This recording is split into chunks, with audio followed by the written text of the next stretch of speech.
Hello and welcome back to my YouTube channel, Katie Cooks Easy Recipes. Today I'm going to be showing you this show-stopping pea and mint risotto with buttered scallops.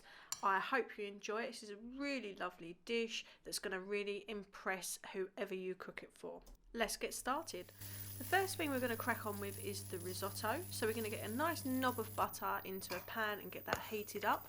I'm going in with one diced shallot here, and we're going to gently cook that over a medium heat until it's softened slightly. We don't want any colour at all, so we just want it nice and soft, and then we're going to go in with some garlic. So I'm adding in one garlic clove that I've crushed. That'll add a lovely flavour to the dish. I'm cooking this recipe video, it's just one portion. But you can find the full list of ingredients and method on my website katiecooks.co.uk or in the caption of this video. So once your garlic's nice and fragrant, after a minute or so, add your risotto rice and just get that stirred around till it's coated. And then we're going to go in with a good splash of dry white wine. Once you've added the wine to the pan, turn the heat up. We want to cook it on a slightly higher heat because we need the alcohol to cook out of the dish. And then once the wine has all but disappeared, you know that the alcohol is definitely cooked out. And now we're going to start adding our hot chicken stock, one ladle at a time. We're going to let the rice slowly soak that in, giving it a stir frequently. A really great tip I got from Angela Hartnett when I was on the cooking show on the BBC is that there's no need to add cream to the end of a risotto dish. By stirring it often as it's soaking in the stock, all the grains of rice will rub together, they'll release their starch, and that's where you get that creamy texture from for a delicious risotto. Also, keep your pan on a medium heat. If you turn the heat up too high, the rice isn't going to absorb the stock, it's actually going to evaporate. So you want to keep it nice and low, and then after each ladle of stock's been soaked up, then just add another ladle, and so on and so forth until your rice is pretty much cooked. While keeping one eye on your rice and giving it a stir, we're going to gently cook some peas, and we're just going to cook those for a couple of minutes. We want them nice and fresh and green, get them drained, and then we're going to blitz them up.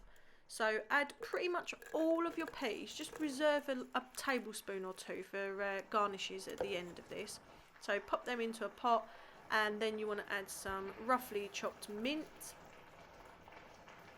a little splash of your chicken stock that you're using for your risotto, and then we're just going to blitz that up until we get it a lovely paste as smooth as possible.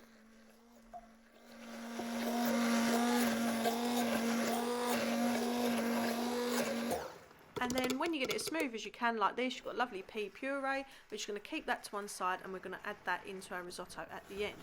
Next up, we're going to start preparing our scallops for cooking. It's important that you pat dry your scallops and that you season them really, really well, especially if they're frozen ones that you've defrosted. They will have quite a lot of water on them, so get them lovely and patted dry, and then add really, really generously some salt and pepper on both sides. And always make sure that your scallops are room temperature before you start cooking them. It's no good them being freezing cold in the middle because we're cooking them so fast at such a high heat. So get some oil into a non-stick pan and put it on a very high heat until it's absolutely searing hot. Then put your scallops in, and for scallops this size, we're going to cook those for 2 minutes on this side, and we're not going to touch them at all. They're going to form a really delicious golden crust. So that's 2 minutes. Set a timer, don't touch them. After the 2 minutes, turn them over, and we're going to cook them firstly for a minute without touching them. And then I'm going to go in with a big knob of butter that I'm going to let melt, get lovely and foamy, lovely and brown, and then we're going to baste them for a further 30 seconds. Basting them with butter not only adds colour, but it adds a lovely, lovely flavour to the scallops. And you should be able to tell when your scallops cooked because it will feel not too firm, but not soft. It will feel just springy as you go to touch it. A scallop this kind of size will take around about 4 minutes to cook, so 2 minutes initially on the first side without touching it, then turn them over another minute and then baste them for kind of 30 to 40 seconds, and then you should have gorgeous, perfectly cooked scallops. I'm going to show you a photo in a minute of a scallop that I've cut in half that one half is obviously still raw and one half is perfectly cooked, and that's what you should be looking for when you slice into your scallops if you want to check it before eating. So once you're happy with your scallops, remove them from the pan and just let them rest for a minute while we finish our risotto. But first, here's that picture. Obviously the scallop on the left is raw, the scallop on the right is perfectly cooked. As you can see, the raw scallop on the left is translucent and the cooked one is opaque with a lovely golden crust. While your scallops are resting, we'll go back to the risotto, which is looking absolutely perfect. And what we're going to do now is add our pea puree into that. We add it at the last minute because we don't want the peas to continue to cook and then go a bit of a dull colour. We want them to be vibrant and green. So get that all scraped in there and then just stir that through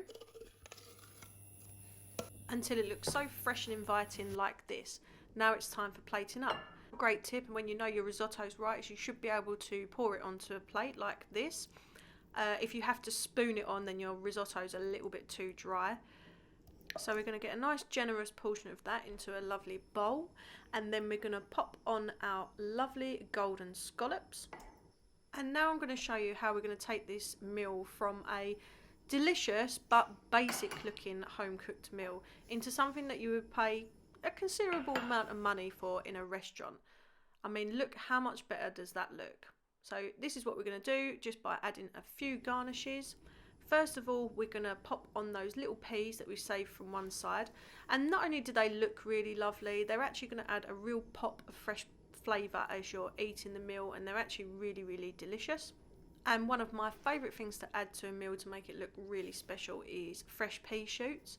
You can see literally now as I'm popping them on the plate, they are just turning this dish into something spectacular. I'm sure whoever you're cooking this for will absolutely love it when you put this in front of them. And then the last thing I like to add to this particular meal, because it's a pea and mint risotto, are just some of the little baby mint leaves. I'm using tweezers to put these on because they're so tiny, but I'm just trying to be chefy. You don't need to use tweezers, but it kind of looks cool. And then you end up with this delicious pea and mint risotto with perfectly cooked scallops. If you enjoyed this, then please subscribe for more great recipes.